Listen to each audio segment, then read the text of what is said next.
Chapter 1. Birth of the Chosen One.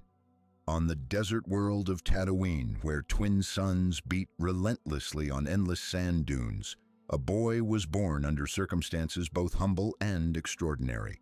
His name was Anakin Skywalker, destined for greatness, yet born into suffering. Tatooine's air was thick with dust, its towns built around commerce and slavery. Every corner held the clatter of machinery, the voices of merchants and the cries of the oppressed. Anakin's mother, Shmi Skywalker, had lived all her life in bondage.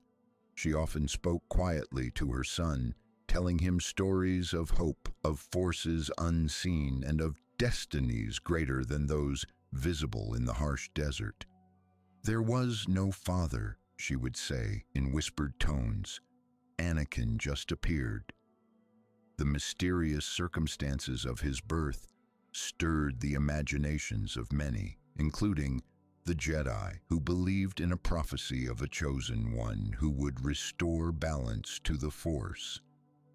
Anakin's childhood was unlike any other. Even as a small boy, he demonstrated a mind and skill that surpassed all expectation. He was a mechanic, building droids from scavenged parts, often giving them personalities and functions far beyond the technology of his peers.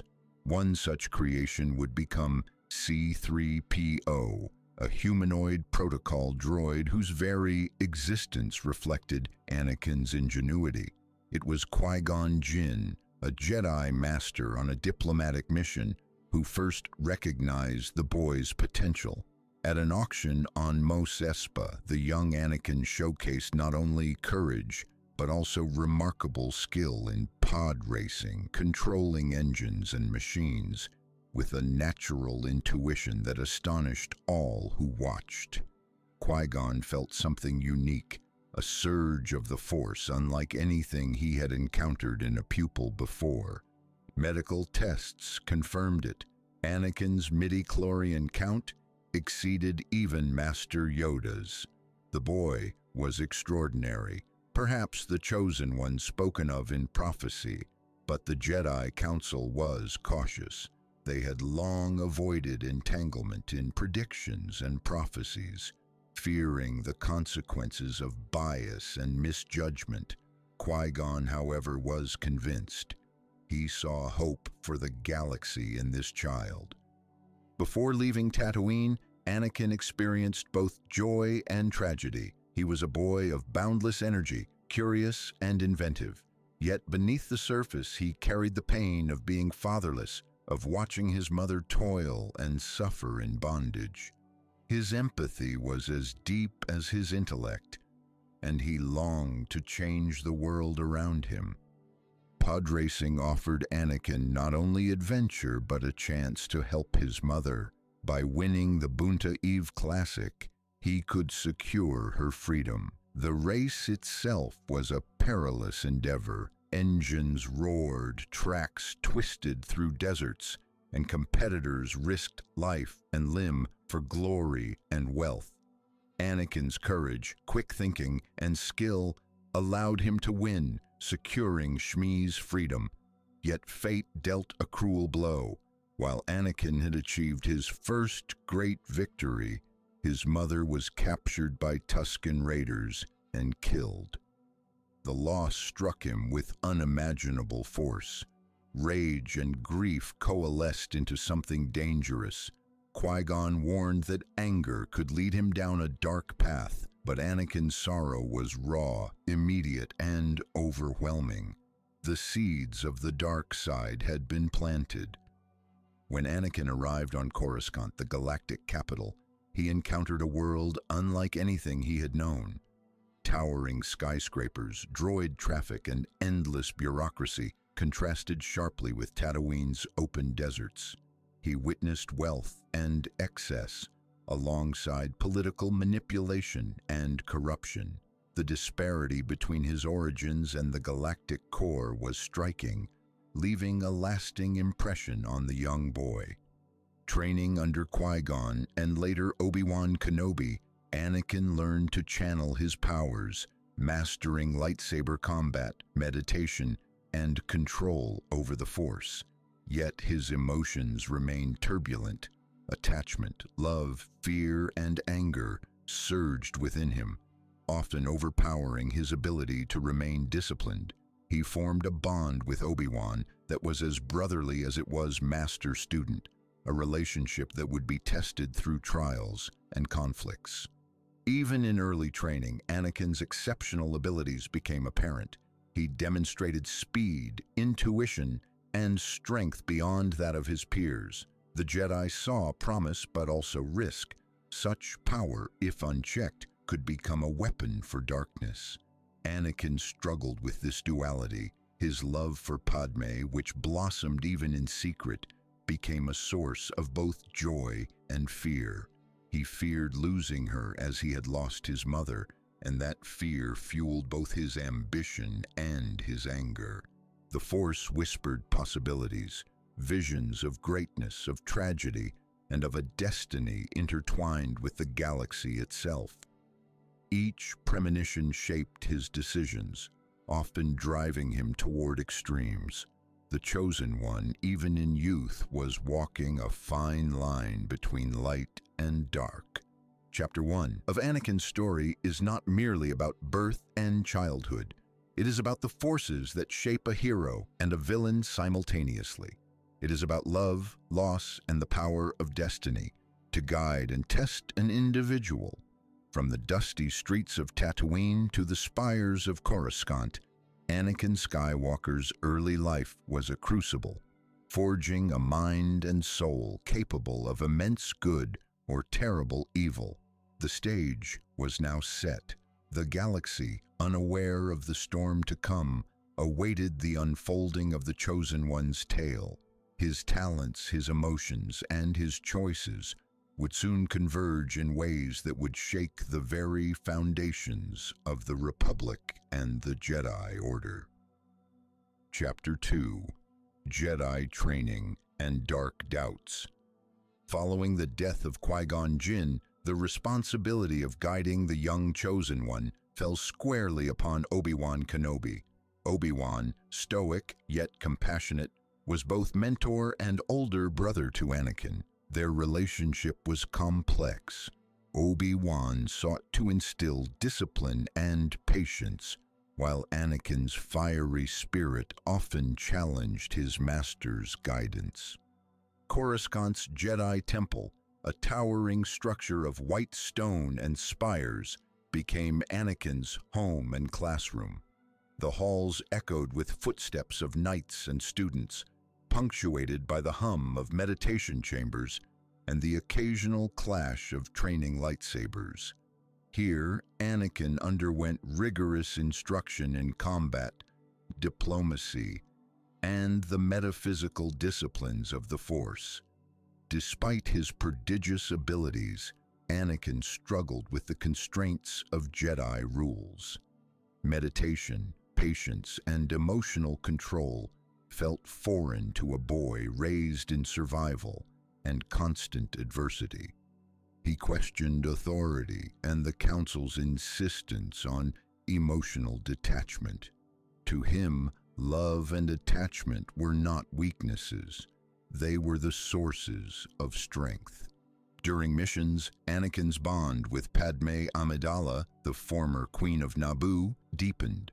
Their interactions were a delicate dance of respect, affection, and secrecy. Anakin admired Padme's intelligence, courage, and empathy. Yet the Jedi Code forbade attachments, making every moment of closeness both exhilarating and dangerous. Anakin's internal conflict grew as he balanced loyalty to the Order with the pull of his heart. He trained tirelessly, yet his thoughts often wandered to Padme, imagining the future they could have together. These emotions, though forbidden, were the very force that fueled his determination and his growing power in the Force.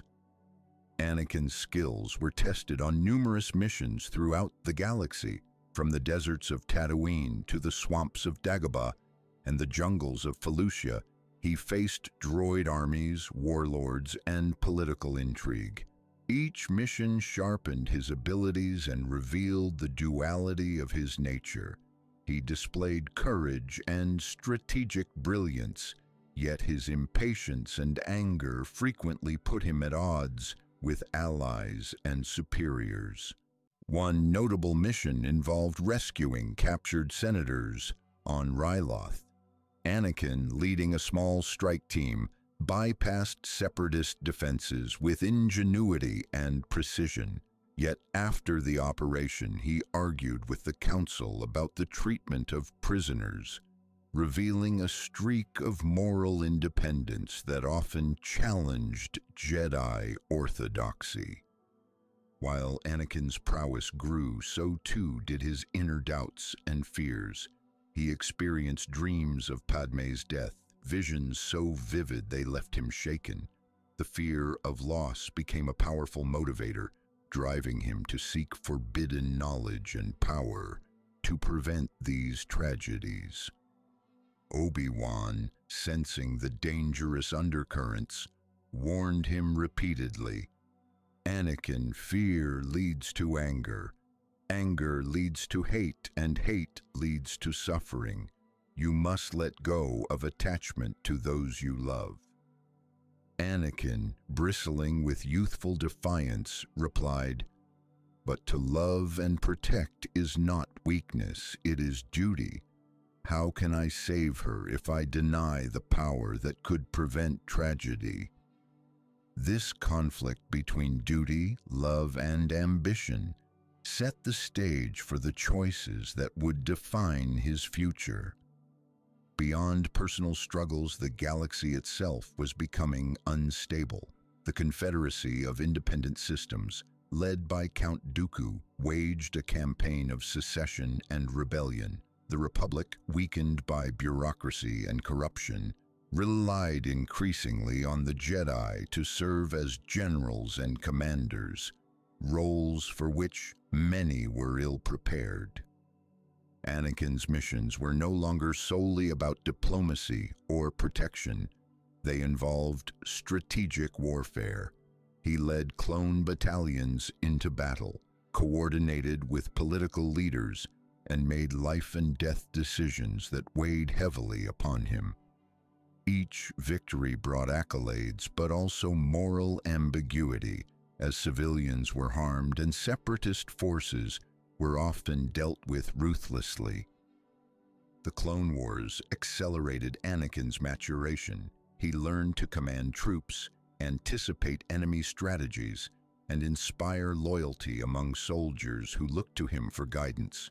Yet the burden of leadership magnified his frustrations with the Jedi Council, whose cautious decisions often seemed ineffectual amidst widespread chaos. In discussions with Obi-Wan, Anakin would voice his exasperation. Why do they hesitate? Why do they cling to rules when lives hang in the balance? We have the power to act. Obi-Wan's reply was measured and calm. The Council acts with patience and wisdom, Anakin. Power without restraint leads to ruin. The tension between Anakin's impulsive sense of justice and the Council's measured approach was a friction point that would grow into schism. During the war, Anakin was assigned a Padawan of his own, Ahsoka Tano, a young Togruta with fiery determination and sharp intelligence. She became not just a student, but a confidant, a sister in arms. Together they faced dangerous missions, survived ambushes, and developed a bond that transcended the traditional teacher-student relationship. Ahsoka's presence provided both joy and challenge. She tested Anakin's patience, encouraged his moral compass, and mirrored his fears. Their camaraderie was a source of strength, yet also a reminder of the emotional attachments the Jedi forbade.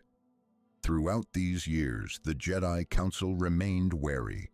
Masters Yoda and Mace Windu observed Anakin's rapid growth, noting his talent but also the growing shadows within his heart.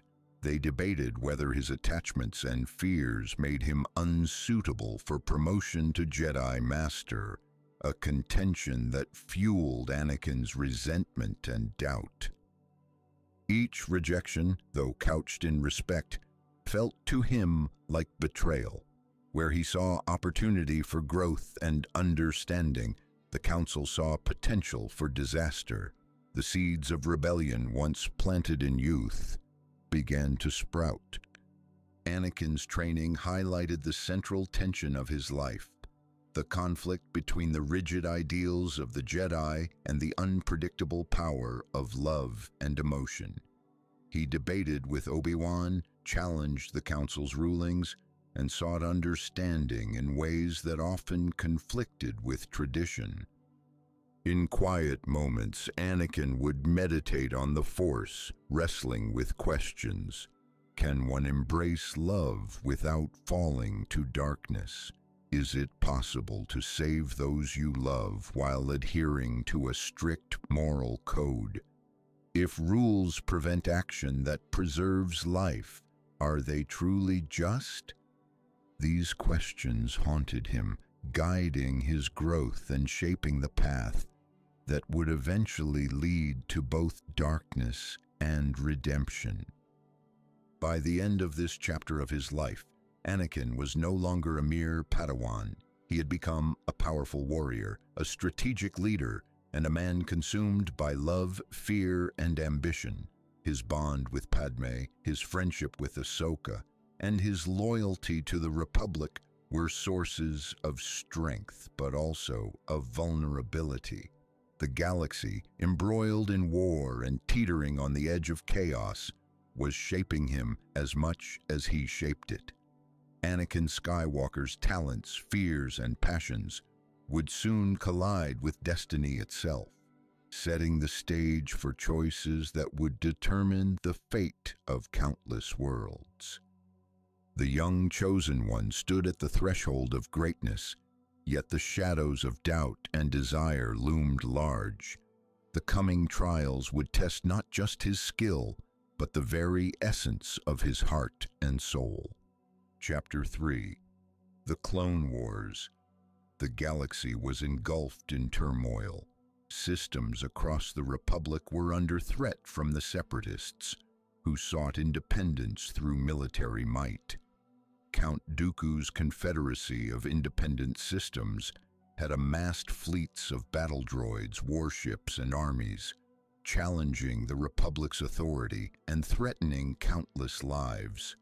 In response, the Jedi Order, traditionally peacekeepers, were drawn into a role they had long avoided: generals and leaders of armies. Among them, Anakin Skywalker rose as a prominent figure, displaying brilliance on the battlefield, yet increasingly confronted by moral ambiguity. Anakin's first major engagement as a Jedi commander came at Christophsis, a planet of spires and canyons, under siege by Separatist forces. Tasked alongside Obi-Wan Kenobi with leading the 212th Attack Battalion, Anakin devised strategies that relied on innovation and speed. Amid the chaos of exploding buildings and blaster fire, Anakin's intuition guided clone troopers to rescue civilians trapped in collapsing structures. His leadership style was unconventional. Improvisation often replaced strict orders, and daring maneuvers saved countless lives. Here, he met Ahsoka Tano, assigned as his Padawan. The young Togruta proved eager and intelligent, quickly learning to anticipate Anakin's tactics. Together, they formed a bond stronger than most Jedi pairs, a sibling-like partnership forged in the fires of combat. Though victorious, the battle revealed a growing tension within Anakin. Witnessing the suffering of innocents, the indiscriminate violence of war, and the moral compromises demanded by military engagement, he began questioning the Jedi Code. His compassion clashed with the necessity of action, and he found himself crossing boundaries previously forbidden, interrogating prisoners harshly, making unilateral decisions, and withholding information from the Council. "I act to save lives," Anakin argued to Obi-Wan during a briefing. "If we wait for orders, hundreds will die. We cannot let bureaucracy dictate morality." Obi-Wan, ever the voice of caution, replied, "Anakin, justice is not determined solely by outcomes. The path you tread is dangerous, even with the noblest intent. Fear and anger can cloud judgment." Yet even this warning seemed distant to Anakin.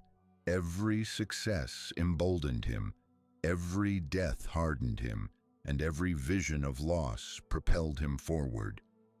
The Clone Wars spanned hundreds of star systems. Anakin led daring missions on planets like Teth, Florum, and Ryloth, often operated behind enemy lines. He developed strategies to minimize civilian casualties, though the chaos of war made perfection impossible.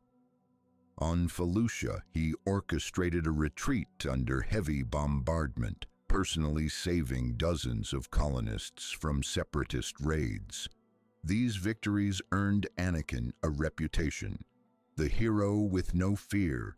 Soldiers admired him, citizens celebrated him, and enemies dreaded him. Yet within the man, turmoil brewed. The more he succeeded, the heavier the burden of responsibility weighed. Commanding troops in war required more than combat skill. Anakin navigated logistical challenges, political rivalries, and the personal grievances of clone troopers trained for unquestioning obedience. He learned to motivate soldiers, negotiate with local governors, and make rapid, high-stakes decisions. But each choice left a mark. Anakin could see the faces of those lost, the ruined cities, the victims whose deaths might have been prevented if only he had acted differently. These memories festered in the dark corners of his mind, fueling his anger at an imperfect galaxy. Ahsoka's presence was both a comfort and a challenge. On missions to Mandalore, she demonstrated courage and ingenuity beyond her years. Yet their partnership was tested repeatedly. During a separatist ambush, she sustained injuries while saving civilians, leading to accusations of treason by unscrupulous officials. Though eventually exonerated, the ordeal shook her faith in the Jedi Order. Anakin, wounded by her disillusionment, felt both responsibility and guilt. He vowed to protect her, seeing in her the potential for greatness and a mirror of his own internal struggle. Their bond deepened, reflecting the human connections that the Jedi Code often forbade. The Clone Wars were not fought solely on the battlefield. In the halls of the Senate, political machinations threatened to undermine military efforts. Senators debated endlessly, often prioritizing personal power over the welfare of the galaxy. Anakin witnessed corruption and indecision firsthand, which only fueled his belief in decisive action, even when it defied protocol. One such mission took him to Raxus Prime, where separatist sympathizers attempted to subvert the Republic's influence. Anakin personally led the charge to protect civilians and loyal officials, but he did so without consulting the Council. The mission succeeded, yet the Council reprimanded him for acting independently. "Anakin," Mace Windu said sternly, "a Jedi serves the Republic, not personal judgment. Even noble intentions cannot justify recklessness." Anakin's frustration grew. Where he saw lives saved and justice served, The Council saw insubordination. The rift between him and the Jedi Order widened, laying the groundwork for his eventual alienation. Palpatine, ever watchful, began manipulating the boy's doubts and fears. The establishment of the Inquisitorius, an order of former Jedi-turned-hunters, highlighted the potential for control through fear. Anakin observed former friends and peers twisted into instruments of power, a stark warning of what might come if he allowed anger and attachment to dominate his choices. Yet temptation was never far. Palpatine whispered of forbidden knowledge, techniques to manipulate life and death, powers beyond the understanding of the Jedi. Anakin listened, captivated by the possibility of preventing the tragedies he foresaw. His visions of Padmé's death, combined with the horrors of war, made the dark side increasingly alluring. During the siege of Ryloth, Anakin faced a moral crucible. He discovered separatist leaders holding hundreds of innocents hostage. Following council orders could risk their deaths. Acting on his own might save them, but at the cost of violating Jedi principles. Anakin chose to act. He stormed the facility, using a combination of combat skills and force-enhanced strategy to neutralize threats and evacuate civilians. While successful, the decision sparked debate among Jedi peers. By acting without authorization, you risk the Order's principles, Obi-Wan said quietly. I risked nothing but failure, Anakin replied. I chose life over protocol. These experiences cemented a pattern. Anakin became increasingly willing to act decisively, guided by his conscience and attachment, even when it conflicted with Jedi orthodoxy. By the end of these campaigns, Anakin had become a legend of war. He had saved countless lives, led armies to victory, and earned the loyalty of soldiers and citizens alike. Yet within him, the fire of fear, anger, and ambition burned ever brighter. His bond with Padmé and Ahsoka, his disillusionment with the Council, and his exposure to Palpatine's manipulations created a perfect storm of internal conflict. Every triumph reinforced his belief in decisive action. Every reprimand from the Council reinforced his distrust of authority. Anakin Skywalker, the Chosen One, was being forged not only by the battlefield, but by the very contradictions of the galaxy he sought to protect. The Clone Wars had elevated him to heroism, yet they had also set the stage for his ultimate moral descent. Each choice, each victory, and each loss brought him closer to a destiny entwined with darkness and redemption. Chapter 4: The Gathering Storm. The Clone Wars raged across the galaxy, leaving devastation in their wake. Entire systems had been consumed by fire and conflict, countless lives lost in battles that spanned star systems. Amid this chaos, Anakin Skywalker, once a boy of Tatooine, now a celebrated Jedi Knight and war hero, faced challenges far beyond combat. The war was no longer merely about strategy, bravery, or skill. It was about choices, morality, and the struggle for the soul of a man caught between duty, love, and ambition. Anakin's reputation as the hero with no fear spread throughout the Republic, from the volcanic ash fields of Seleukami to the coral reefs of Mon Cala. His daring maneuvers saved countless lives. He led clone battalions with precision, often personally stepping into the most dangerous situations. Yet every victory came with a cost. He could not forget the faces of those who had died despite his efforts. The civilians caught in crossfire, the young clones lost in battle, the innocents trapped in collapsing cities. These memories haunted him. Anakin understood the heavy burden of responsibility. Leadership required not only courage, but also moral clarity, and each decision weighed heavily on his conscience. It was during this period that Anakin began experiencing recurring visions, intense premonitions of death that often left him shaken. Most vivid were those of Padme Amidala, his secret wife, dying in childbirth.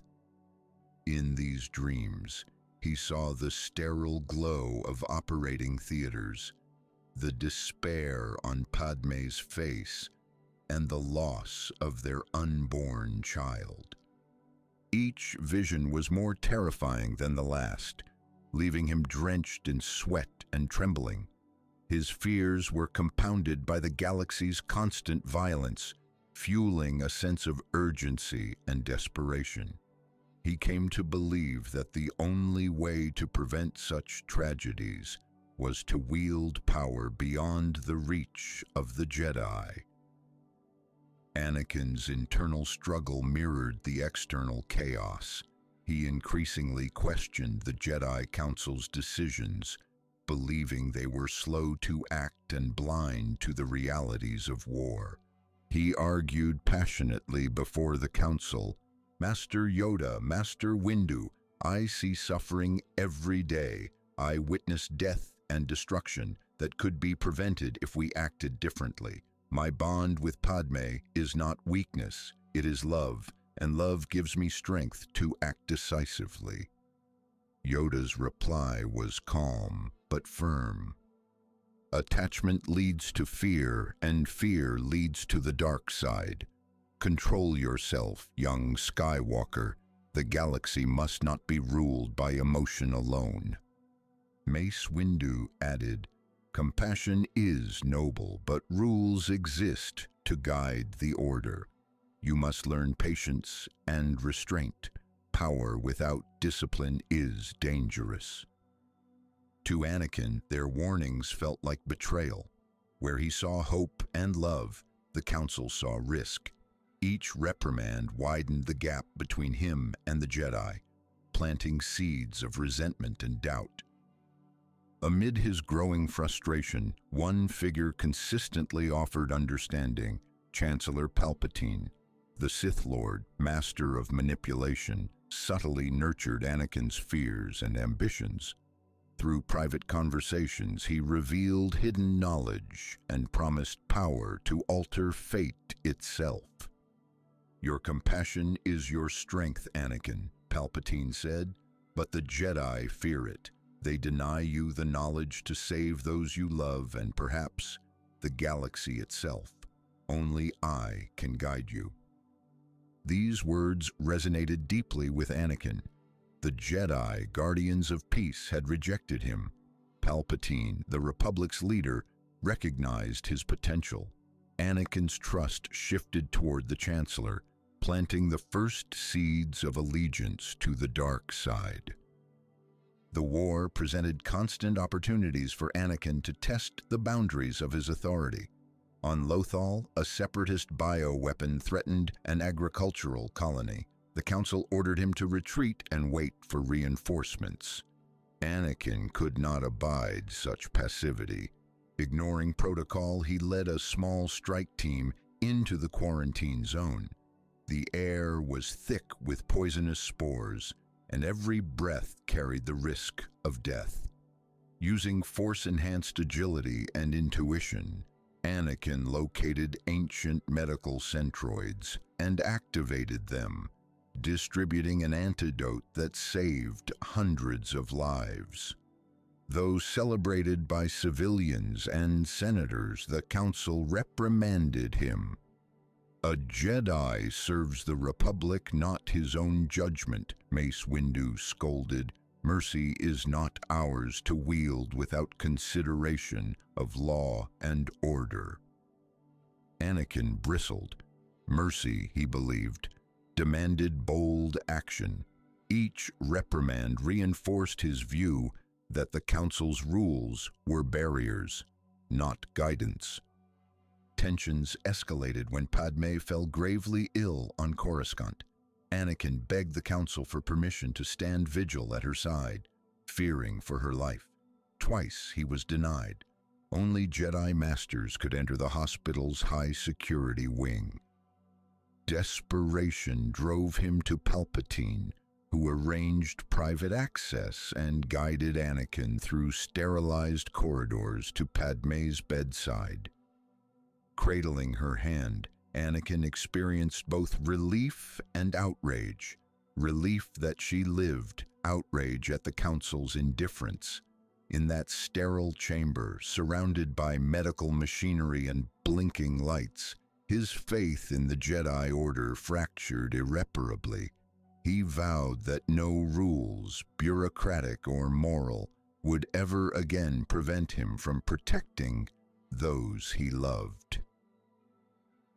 In the following weeks, Palpatine revealed the greatest temptation: Sith holocrons, ancient devices containing knowledge of life, death, and forbidden powers.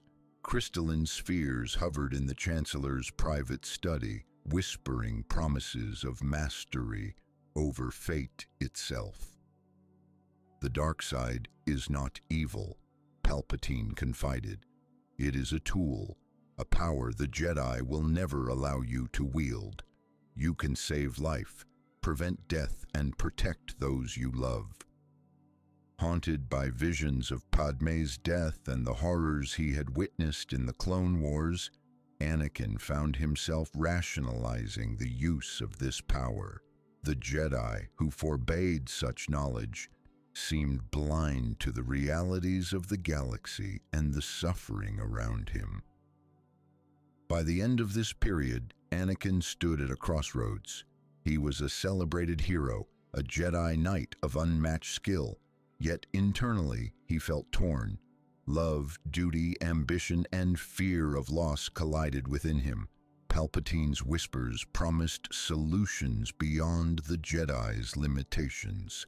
The seeds of the dark side had taken root. Every act of heroism, every defiance of protocol, and every secret counsel with Palpatine drew him closer to a path that would ultimately lead to betrayal, transformation, and the birth of Darth Vader. The gathering storm was not just the war raging across the stars, it was the turmoil within Anakin Skywalker himself. His choices would determine the fate of the galaxy, the survival of the Jedi, and the destiny of the Chosen One. Chapter 5: Revenge of the Sith and the Birth of Vader. The Clone Wars, a galaxy-wide conflict that had tested every Jedi, every Republic official, and countless civilians, neared its climax. Anakin Skywalker, once a boy of humble origins on Tatooine, had been forged by war into a Jedi Knight of unparalleled skill and reputation. Yet the seeds of doubt, fear, and ambition had grown into a storm within him, nurtured by whispers of forbidden knowledge and the weight of impending loss. Across the galaxy, the Separatists crumbled under the Republic's relentless campaigns. Victory seemed near, yet behind the veneer of triumph, dark machinations were unfolding. The Sith Lord, Darth Sidious, secretly Chancellor Palpatine, had orchestrated events with meticulous precision. The stage was set not only for the fall of the Jedi, but also for the transformation of the galaxy itself. Palpatine, having secured emergency powers from the Senate, executed the final act of his long-concealed plan. Order 66 was transmitted to every clone trooper in the Republic Army, a command to eliminate all Jedi without hesitation. Jedi who had once led these soldiers, who had trusted them implicitly, now became targets of systematic extermination. The galaxy erupted in chaos. Temples were raided, academies destroyed, and Jedi, Masters, Knights, and Padawans alike fell across countless worlds. Few survived, fleeing into hiding as the Republic collapsed and the Empire rose in its place. Amid this slaughter, Anakin faced his ultimate test. Palpatine's words had long suggested that only through power could he save those he loved. And now the galaxy itself seemed to confirm that the Jedi were incapable of acting decisively. "Anakin," Palpatine said during a private audience, "the Jedi fear their own power. They have denied you the tools to prevent death and suffering. Join me, and together we can remake the galaxy. Your destiny is within reach." Haunted by visions of Padmé's death, consumed by frustration with the Council, and convinced of the righteousness of his actions, Anakin made his fateful choice. Accepting Palpatine's guidance, Anakin embraced the dark side. The boy who had once dreamed of freedom from Tatooine's deserts now wielded the galaxy's most feared power. Darth Vader was born not in a single moment of violence, but in a series of deliberate, chilling decisions. He personally led the purge of the Jedi, hunting down his former brothers and sisters with ruthless efficiency.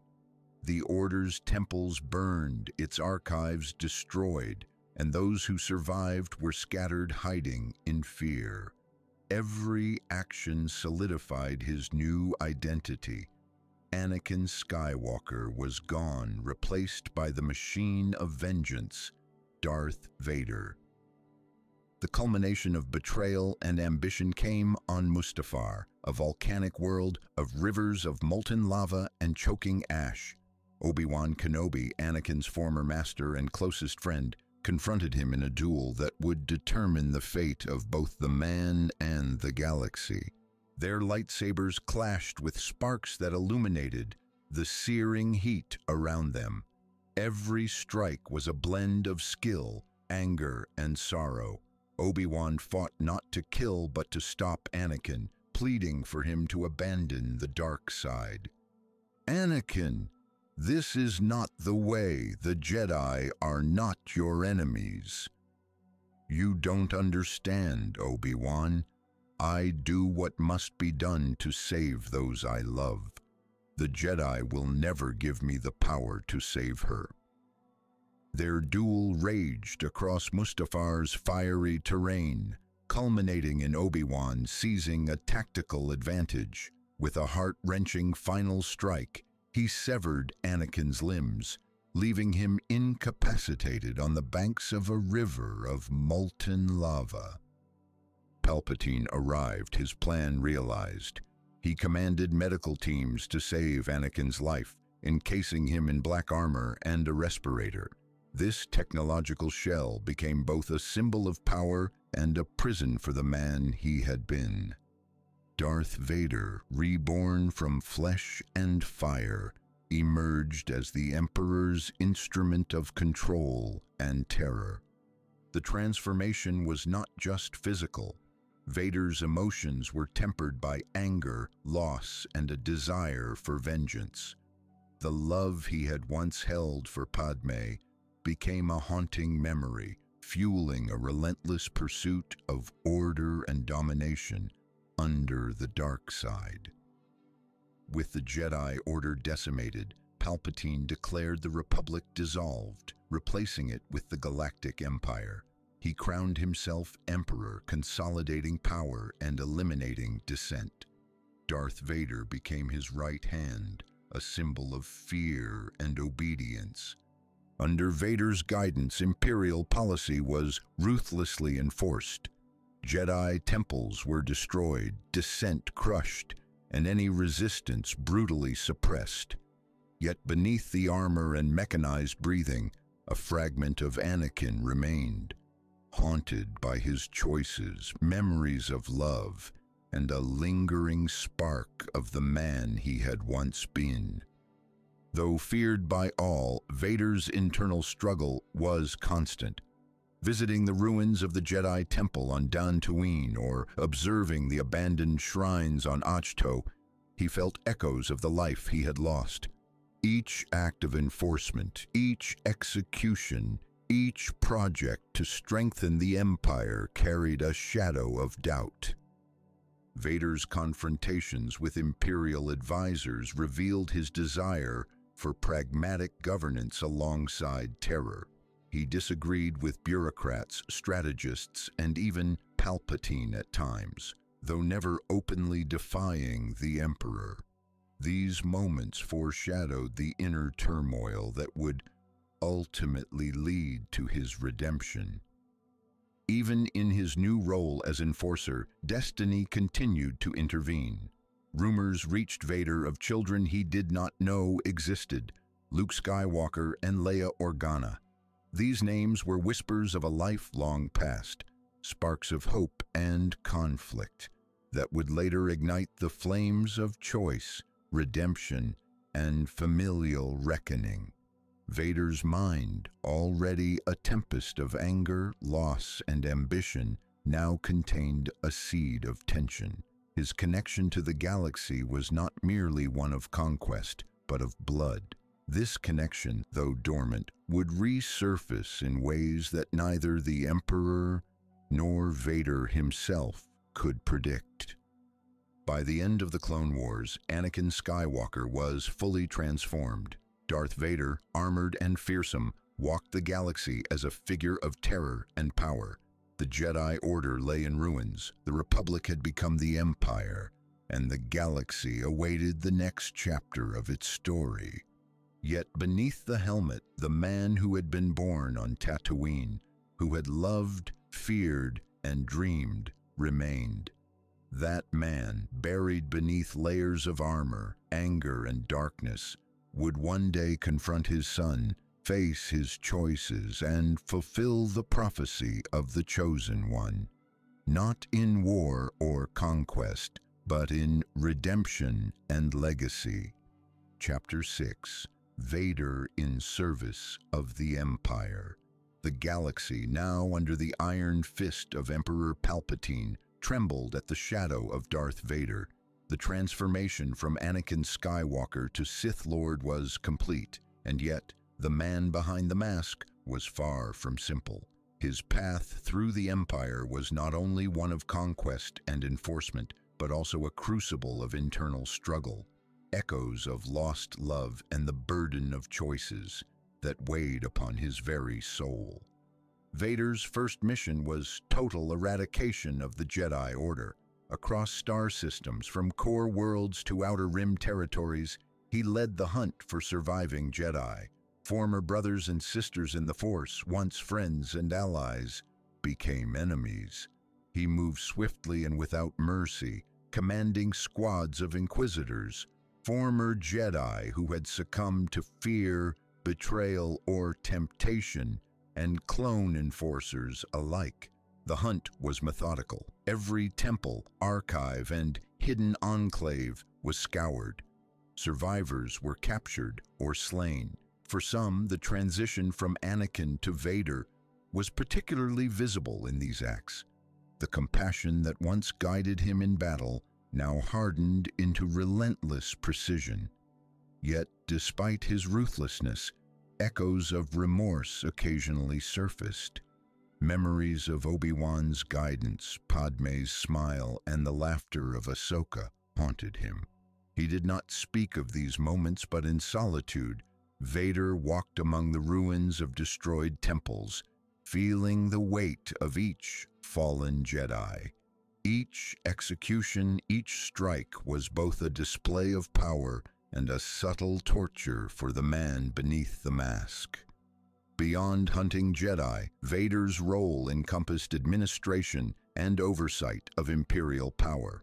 He supervised the construction of the Death Star, a planet-destroying superweapon that symbolized ultimate control. Though the project fascinated him as a technical marvel, it also left him conflicted.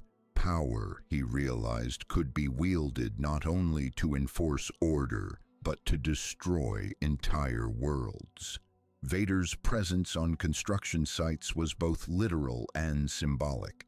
He walked among engineers, officers, and overseers, his gaze sharp, his aura suffocating. Even in the assembly chambers of the massive weapon, he maintained discipline, ensured loyalty, and enforced efficiency. Yet in quiet moments, as he observed the sheer scale of destruction, the man who had once dreamed of protecting life could not help but feel a pang of internal conflict. While Vader publicly executed the Emperor's will, behind the scenes, tensions often simmered. Imperial advisors, bureaucrats, and governors frequently questioned his methods, arguing for political pragmatism over brute force.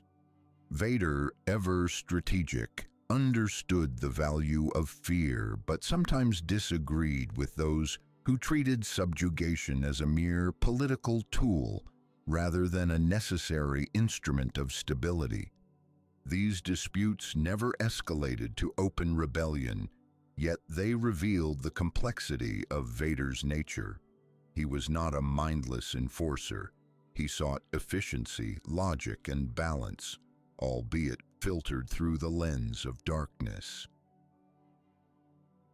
Palpatine established the Inquisitorius, a cadre of dark side agents tasked with hunting Jedi fugitives. Vader oversaw their training, indoctrination, and missions. Many were former Jedi cast out or seduced by promises of power. Vader saw reflections of his own past in them: ambition, fear, and the desire to control fate. He mentored, tested, and sometimes punished the Inquisitors, teaching lessons of obedience and ruthlessness. His methods were strict, but occasionally he showed unexpected guidance, pushing them not just to kill, but to understand the subtle mechanics of fear, loyalty, and power. Despite his dark deeds, fragments of Anakin Skywalker occasionally resurfaced. In rare moments of solitude, Vader visited locations tied to his past: the ruins of the Jedi Temple on Tatooine, the quiet shrines on Ahch-To, or even desolate battlefields. Like Geonosis, evoked memories of mentorship, friendship, and love. These moments were fleeting, quickly overshadowed by his loyalty to Palpatine and his role in the Empire. Yet they hint at the tension beneath the mask. The man who could wield unimaginable power also carried the remnants of conscience, of emotion, and of a past life long lost. Vader's reputation spread across the galaxy as both terrifying and precise. Commanders, soldiers, and civilians alike spoke in hushed tones of the black-armored enforcer, whose mere presence signaled impending doom. His decisions were swift, his judgment uncompromising, and his effectiveness unmatched. Yet within Imperial halls, whispers occasionally spoke of doubt, strategy, and subtle defiance. Vader did not act out of loyalty alone. He calculated, judged, and enforced a vision of order that sometimes diverged from the Emperor's petty politics. Though the galaxy feared him, Vader's bloodline continued. Unbeknownst to him, his children, Luke Skywalker and Leia Organa, were growing under the protection of the rebellion, learning the ways of the Force and preparing to challenge the Empire. These events were distant echoes to Vader, yet destiny ensured their eventual collision. His son, Luke, would become a mirror to the man he once was, and the monster he had become, a reflection that would ultimately spark the internal conflict leading to redemption. Years of service to the Empire molded Vader into a figure both feared and misunderstood. His authority was absolute, his actions decisive, yet every victory and every punishment deepened his internal solitude. The mask he wore protected him, hid his humanity, and amplified his presence.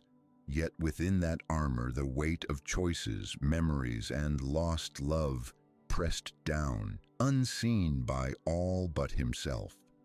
The galaxy witnessed Darth Vader as a symbol of darkness, yet the man within wrestled daily with the echoes of Anakin Skywalker. the boy from Tatooine, the hero of the Clone Wars, the lover of Padme, and the fallen Jedi who still bore the potential for redemption. Vader's service was far from static. Reports of the rebellion, rumors of a young Jedi, and the whispers of a child carrying his bloodline slowly seeded a distant hope, or perhaps a warning. These threads of destiny would converge, challenging not only the Empire but the man within the armor, setting the stage for the dramatic confrontation that would ultimately determine the balance of the Force. The shadow of Darth Vader loomed across the stars, but the faint light of Anakin Skywalker's humanity persisted, quietly waiting, quietly enduring, and quietly preparing for the moment when destiny would demand its reckoning. Chapter 7: Encounter with his son and inner conflict. Years of service under the Empire had hardened Darth Vader into a figure of unmatched power and fear. Yet despite the black armor, the deep mechanical breathing, and the ruthless enforcement of the Emperor's will, destiny had a way of intertwining past and future. Unbeknownst to Vader, his lineage had endured. His children, Luke Skywalker and Leia Organa, had grown under the hidden guidance of those who resisted the Empire. Their training, experiences, and emerging Force sensitivity would set them on a collision course with their father, a confrontation that would challenge the very foundation of his allegiance and identity. The rebellion, once a small insurgency scattered across star systems, had grown into a coordinated force of resistance. Leia Organa rose as a political and strategic leader, wielding influence and diplomacy alongside courage. Luke Skywalker, guided by the spirits of Obi-Wan Kenobi and Master Yoda, honed his skills in the Force, embracing both patience and determination. Every encounter between the rebellion and the Empire brought Vader closer to the truth of his offspring, though he remained largely unaware of the exact identities. Rumors, intercepted messages, and fragmented intelligence hinted at a connection he could not yet fully grasp. The first tangible confrontation came on Cloud City, a gas mining colony turned trap. Luke, guided by intuition and the whispers of his mentors, confronted Vader. Their duel was more than a test of skill. It was a trial of destiny, morality, and blood. Lightsabers clashed in the high halls, illuminating the tension and power both wielded. Vader, sensing the presence of the Force in Luke, was struck by a dissonant familiarity. The boy's technique was raw, yet potent, reminiscent of a skill and passion Vader had once embodied. "Impressive," Vader said, his voice measured but tinged with curiosity. "Your skill is strong, but you are unprepared for the darkness." Luke's response, a mixture of defiance and determination, revealed both courage and vulnerability. He challenged Vader not only with his blade, but with questions of loyalty, morality, and identity. The pivotal moment in their encounter came with a revelation that would echo across the galaxy: Vader's confession of parentage. "No, I am your father," he declared, a statement both shocking and profound. Luke reeled, the weight of understanding settling upon him. In that instant, Vader glimpsed the humanity in his son's eyes, the innocence, hope, and potential he had long suppressed within himself. This revelation was not merely informational, it was transformative. For Luke, it was a burden of identity and choice. For Vader, it was a mirror reflecting the man he had been, the choices he had made, and the possibility of redemption. In the solitude that followed, Vader wrestled with conflicting emotions. Memories of Padme surfaced, intertwined with his son's existence. Could he protect Luke, nurture him, or even reconnect without destroying what remained of the boy's morality? Vader's mechanical breathing became a rhythm for contemplation. He questioned the Emperor's teachings, his loyalty, and his own purpose. The power he wielded through fear now seemed both necessary and insufficient. Love, loss, and regret collided with the doctrine of the dark side, forcing him to confront feelings long suppressed. He revisited visions of Padme, the gentle moments of love, her warmth, and her tragic death.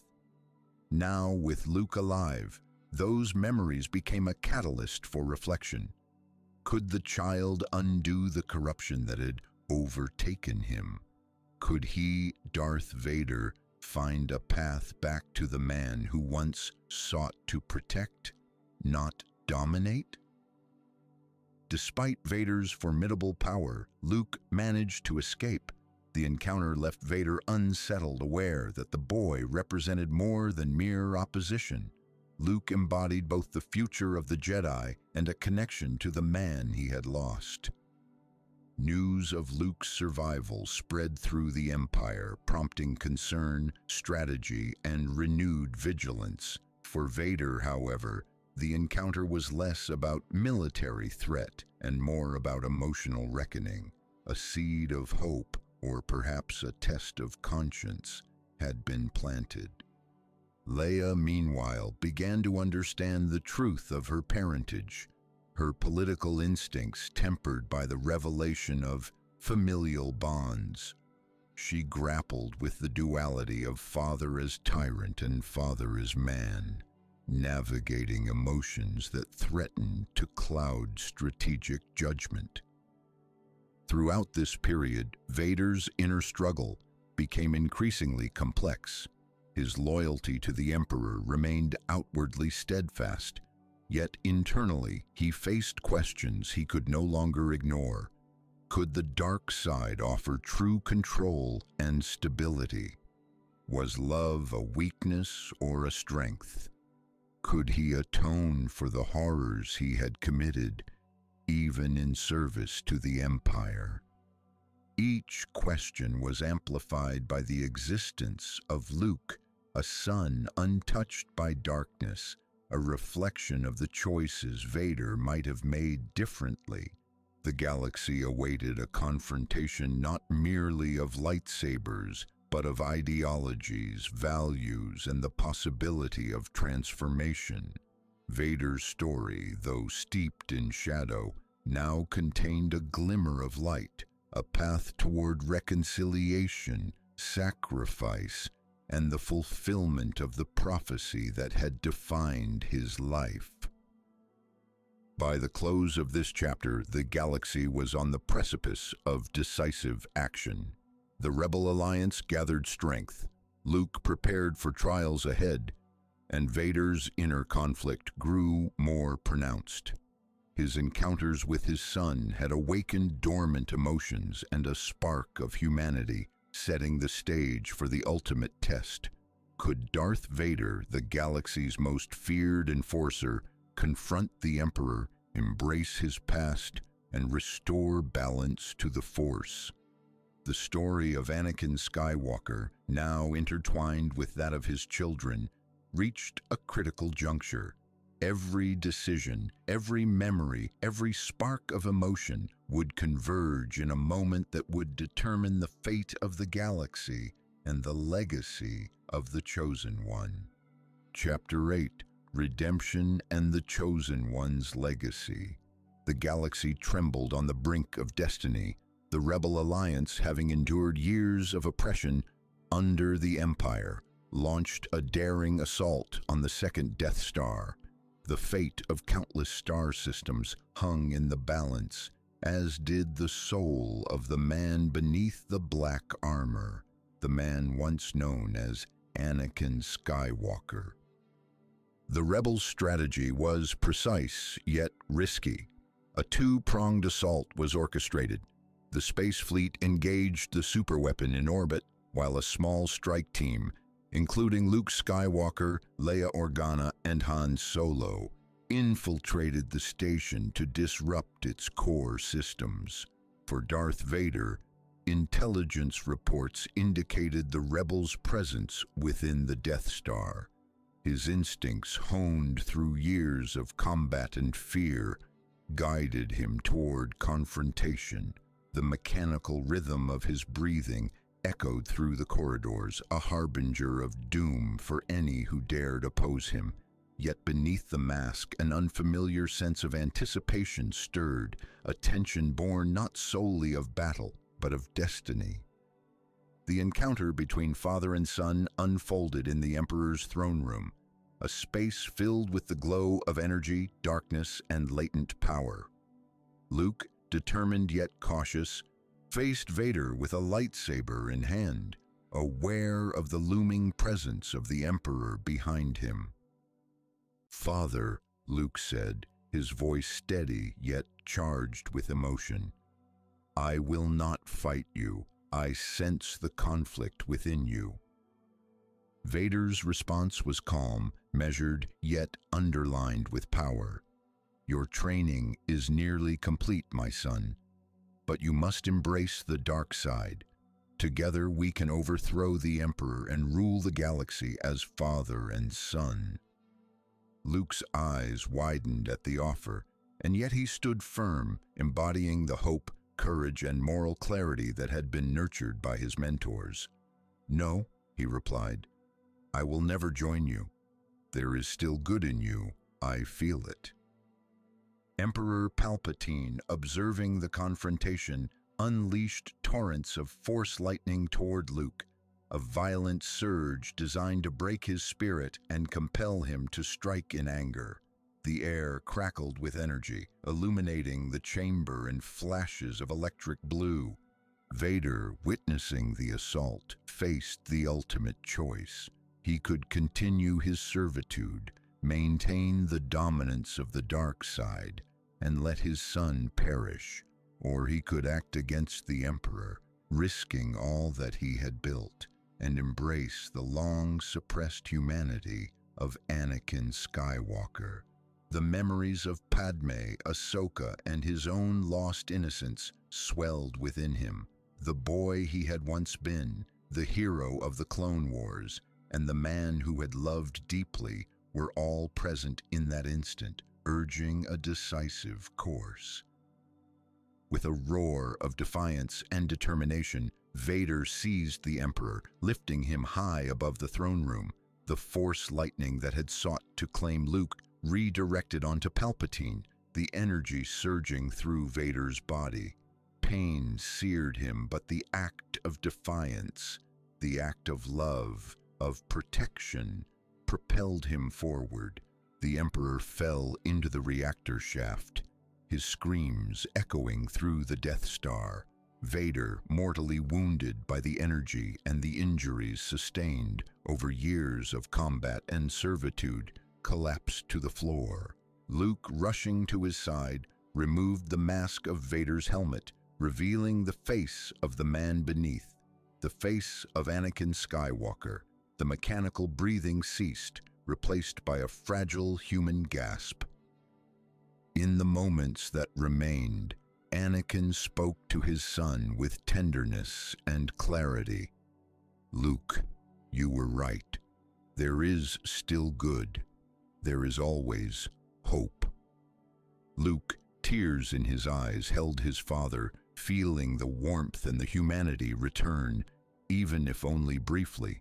The weight of years of darkness and fear lifted as Anakin Skywalker returned in spirit, if only for the final moments of life. Anakin's body, broken and fragile, lay in peace as his spirit joined the living force. The mask of Darth Vader, symbol of fear and domination, remained behind, a reminder of the journey from hero to villain and back again. With the death of the Emperor and the sacrifice of Vader, the Sith were extinguished. the prophecy of the Chosen One was fulfilled. Balance was restored to the Force. Luke Skywalker, Leia Organa, and the rebellion emerged victorious, yet they carried the weight of their experiences. Luke, in particular, bore a deep understanding of the duality within all beings, the capacity for both darkness and light, destruction and redemption. Across the galaxy, tales of Vader's redemption spread, not as a tyrant, but as a man who confronted his inner darkness, embraced love, and chose hope over fear. The story of Anakin Skywalker became both a cautionary tale and a beacon of inspiration. Anakin's journey teaches enduring lessons. Even the greatest power can corrupt, and the brightest potential can fall. Yet the presence of love, compassion, and hope can redeem even the darkest soul. In the end, Anakin Skywalker's story was not merely one of conflict and war. It was a testament to the strength of the human spirit. It demonstrated that destiny, while powerful, is never absolute. Choice, morality, and the courage to act can alter even the path seemingly dictated by prophecy. Anakin's spirit joined Qui-Gon Jinn, Obi-Wan Kenobi, and Yoda among the living Force. Together they watched over the galaxy, guiding future generations. His legacy endured as a reminder: darkness is never permanent, and even the fallen can rise again. The galaxy remembered Anakin Skywalker not only as Darth Vader, but as the Chosen One who restored balance, who sacrificed himself for love, and who proved that redemption is possible for all. The story of Anakin Skywalker, the boy from Tatooine, the hero of the Clone Wars, the Sith Lord, and the redeemed father, spans the full spectrum of the Force: light and dark, love and loss, power and sacrifice. His life is an epic testament to the potential within every being to change, to choose, and to embrace hope even in the shadows. May his tale inspire generations to confront their own darkness, to believe in redemption, and to understand that true strength lies not in domination, but in compassion, love, and courage.